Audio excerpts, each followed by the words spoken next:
What's going on, guys? Welcome back to the channel. Today we are working on prepping the engine bay as well as the transmission tunnel for our K24 swap Subaru BRZ. Now there's a lot of work to get done between hammering, drilling, and cutting, so let's not waste any time and jump right into it.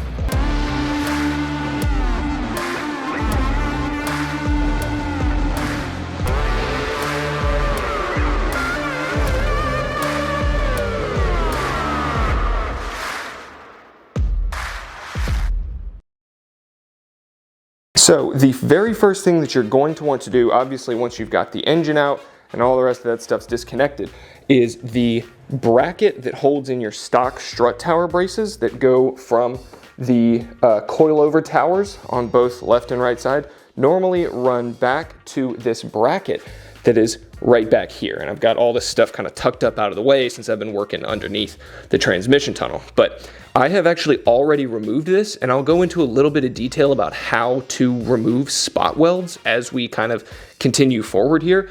But what you really need to know is that there are 3 different spot welds, and you can kind of see 2 of the holes here that I had to drill out to get that thing removed. Now, the difficult part of this is that it's spot welded here along the firewall for these 2 holes, but it's also spot welded way up underneath where the windshield wiper cowl comes down and meets, basically sandwiched in between these 2 parts. So what I ended up having to do was, once I got these spot welds drilled out here on the firewall, I basically just had to take a set of vice grips and just kind of yank this thing back and forth until the spot welds that are like on the flat section that run flat underneath here between this join, I was just basically wrenching it back and forth until those spot welds finally broke free. That took quite some time, but that is pretty much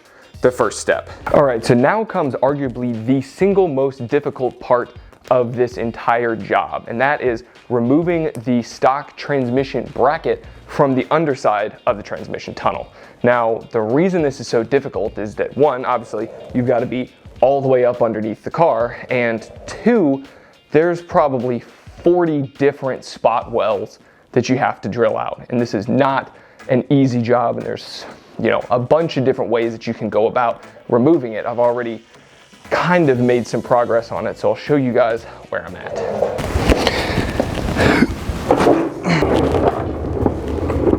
Right, so this is the bracket that we're trying to get at, and as you can see, it's got all of these spot welds around and really on both sides, on the front here and the back side here as well. All of these different spot welds, and I had been working at this for the better part of a week now. I basically just get home and spend a couple hours just trying to drill out all of these little spot welds. Now, there's a couple of tools that I've gotten that have helped, and as you can see, this is actually cut already, so I'll talk about that in a little bit, but let's talk about how to drill out these spot welds. So the tools that I've found to be most helpful during this are a 1/8 inch drill bit, and that's basically just drilling your pilot hole. So you need to tap, not tap really, but you need to center punch or center mark the spot where you're actually going to be drilling. So, you know, the center of each of these. I have an automatic one. I think I got this from Home Depot. So basically it has a spring on the inside, and so when you put it onto whatever surface you want to drill, as you push into that surface, it will actually, you can feel the spring on the inside, and then it'll snap and it leaves a tiny little indentation, and that is where you'll start your drill. Now with that, then you take your 1/8 inch drill bit, put it right on that center point, and then drill your pilot hole. Now, at this point, there's a couple of different ways you can go about drilling out your spot welds. If you have the space, you can use a 3/8 inch drill bit to get to all of the different spot welds. However, because of how long this is, it makes it difficult to get into the chuck of a drill and actually get to all of these, because up here it gets pretty narrow. And so if you take the drill bit all the way up at that spot, there's not really enough room for your drill on the backside here. So what I have found to be helpful is this little spot weld cutter. I'll put a link down in the description. I got this from Harbor Freight. There are better brands out there that you can buy that will probably do a little bit better of a job and last a little bit longer, but it has a spring insert. So this is kind of on a little bit of a spring on the inside, but as you can see, it has all of these little teeth. And so once you insert this into the hole, the 1/8 inch hole that you just drilled, all of those little teeth are going to cut into the metal, and it works a little bit faster than a 3/8 drill bit because of the fact that you're only trying to cut that outside perimeter. You're not actually trying to remove all of the metal, and so it basically just is removing less material, and so it works a little bit faster. And also because of the fact that it's short, you can, be able to get it up into all of these tight spaces here at the top. So the problem that I ran into, and probably that many of us doing this swap have run into or will continue to find, is that on top of this large, U-shaped bracket, there are these other 2 separate pieces. So this big piece here and the one on the other side. And the problem with that is that because of the fact that the material for this lays directly over the top of the material on the larger piece, when you go to drill through it, you have to get through 2 different surfaces worth of that spot weld. So that obviously makes it difficult. And so what I ended up doing is actually just taking an angle grinder and cutting off, just a straight line down here so that I could drill through the top surface, which is for this, and then pull that chunk out. And then now I can drill out the spot welds for the actual larger main bracket underneath. So I'm gonna continue doing some of this. I can drill out this side and this side, but I have not made this cut on the other side. So I'm gonna have to figure out how I'm gonna do that. But let's see how it goes.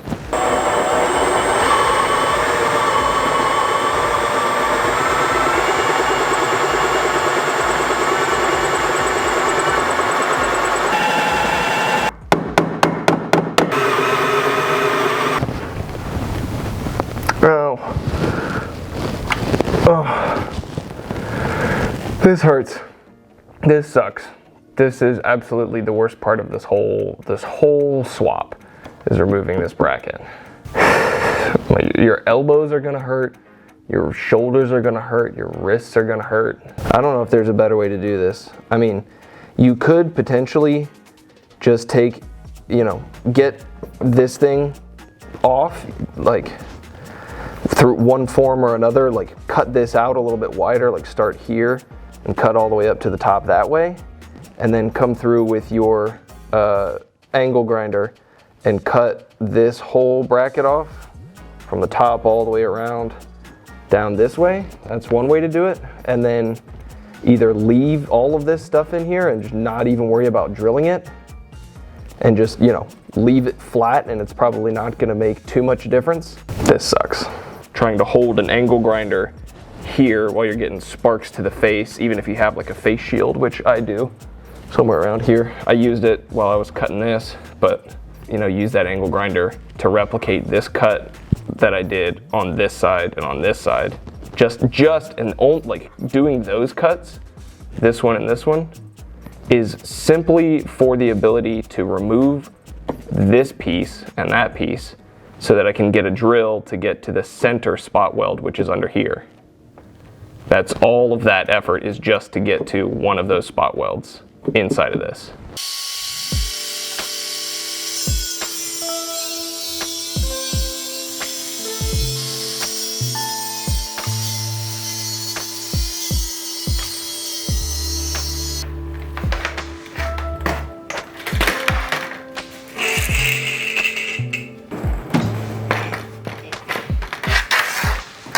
Oh my gosh. All right.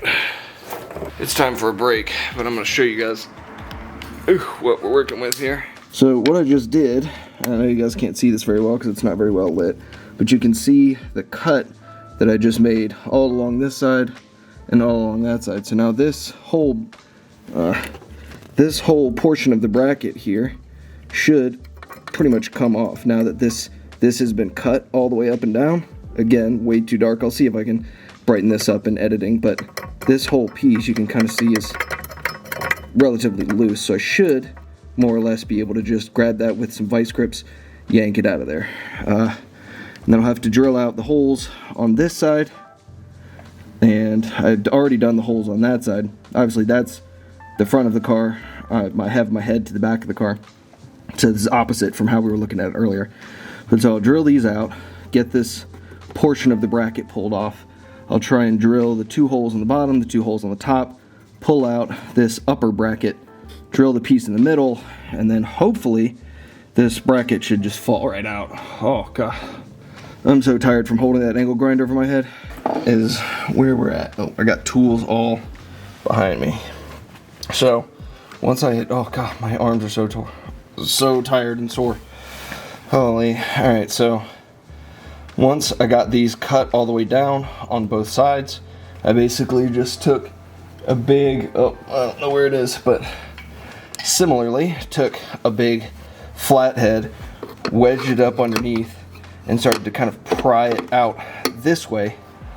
And I was able to just fold these up to the top. I've already drilled out 1, 2, 3 on both sides, so I don't really, like, it's fine that these are kind of where they are, because the 2 spot welds that are still holding these things in place, which you can see from underneath, I just about ripped the spot welds off in the process of trying to just fold this thing up. So I mean, potentially if I really need to get these things out of the way, I can just bend it back down and then bend it up, bend it down, basically just wiggle it back and forth until the metal fails or until the spot welds break, and then just pull these 2 pieces out. But now that I've folded these up out of the way, I can get to this bottom spot weld right here. Is not all that difficult to get, but there's one little guy right here, which you can't really see. Yeah, that guy, that little circle. Drill an 1/8 inch hole right in the middle, and use that little cutter tool to get that guy out. Same thing on the other side here in the middle. And then make sure that all of these on the sides are done deep enough so that they actually go through this plate into the base. And then we're almost done. Yeah, I talked about potentially removing those 2 pieces, and that's exactly what I did. I basically just wrought them back and forth until they popped off of the little spot welds here. Fortunately, we don't need to drill through those. You know, this one, and those 2 up there. So those are fine just how they are. So all I got to do is, I'm pretty sure these 3 on the top are good. Those 3 on the top are good. So I just need to go back through and make sure that all of these are drilled all the way through. There's some spots where I use that cutter, that little cutter drill bit, that, you know, because of the fact that they don't remove the center piece, they basically just cut in a circle around it. You know, they have these little nubs still existing in place, and so I just need to make sure that all of those are cut deep enough so they go to the base and pull this guy out. I think we're almost there. So let's see if we can get this thing out. There we go. Hearing them kind of start to break free. Real good like. I'm trying to basically just figure out which of these needs a little bit more drilling. Still a lot of metal shavings hanging around, so I'm trying not to get too much of that in my face, but you know, it is what it is.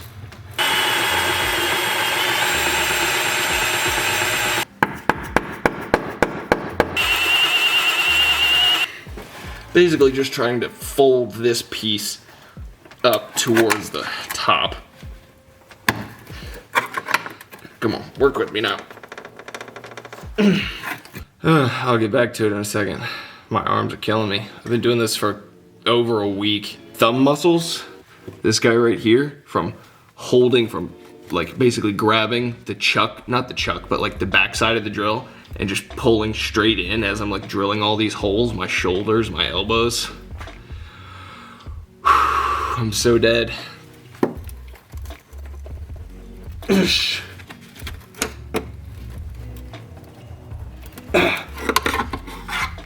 Really, one freaking spot weld all the way at the tippy top up there is really what's holding this thing up?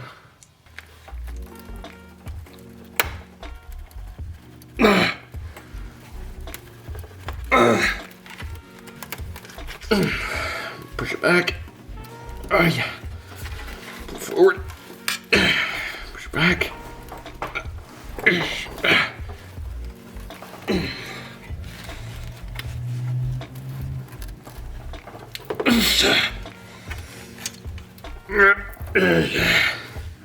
That's right.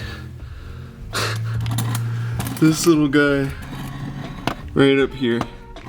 One tiny little spot weld all the way up in this joint. The bane of my existence at this current moment. Why is this one spot weld stronger than all the rest? Oh, come on, baby.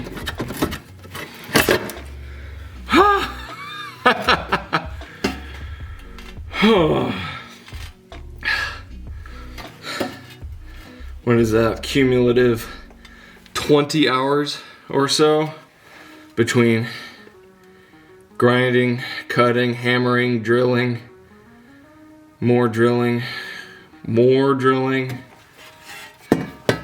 It's done.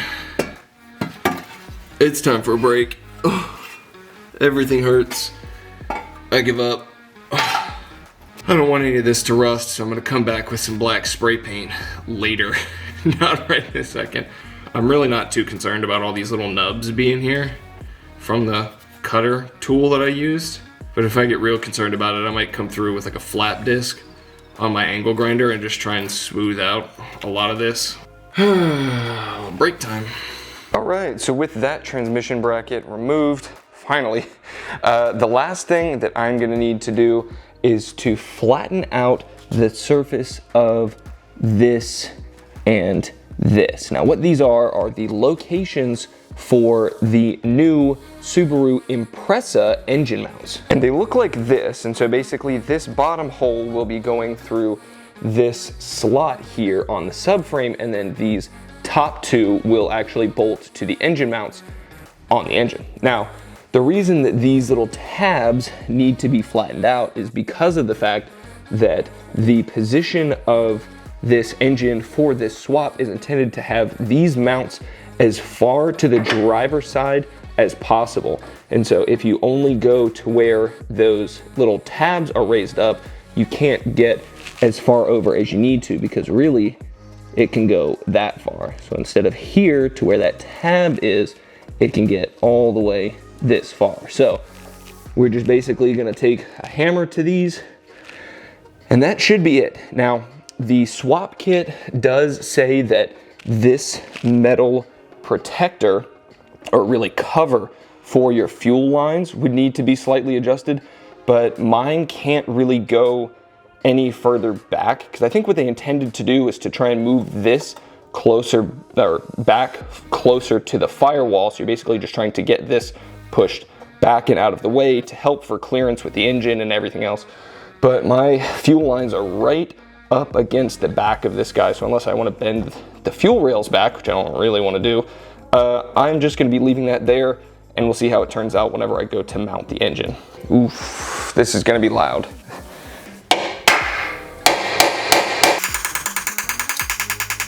So after hammering that out a little bit, you can see that that's relatively flat. Not perfectly, but you can also see that I've kind of scraped a good bit of that paint off. So I'm gonna come back here and touch this up with a little bit of that black touch-up paint that I've got. I'm also gonna do on the transmission tunnel. Haven't done that yet, but I will. So now all we're gonna do is just replicate this, getting that flattened out on this side. As you can see, that's that tab, just trying to fold that down so this surface is flat all the way across. All right, and here you go. We can see we've got this guy flat all the way across. And again, obviously this paint kind of popped up, so we'll hit that with a little black touch-up paint. And with that, the engine bay is pretty much ready for the first engine test fit. And that is gonna wrap it up for this video, guys. Thank you so much for watching. I hope you found this helpful. And if you enjoyed the video, then make sure to give it a thumbs up down below. Subscribe to the channel so you can stay up to date with the build. We are so close to getting the K24 and the CD009 paired together and dropped into this engine so we can start wrapping up coolant lines, wiring, the turbocharger, and everything else that's gonna go along with that. So make sure you're subscribed and hit that notification bell so you don't miss out on the next video. And until next time, build your dreams.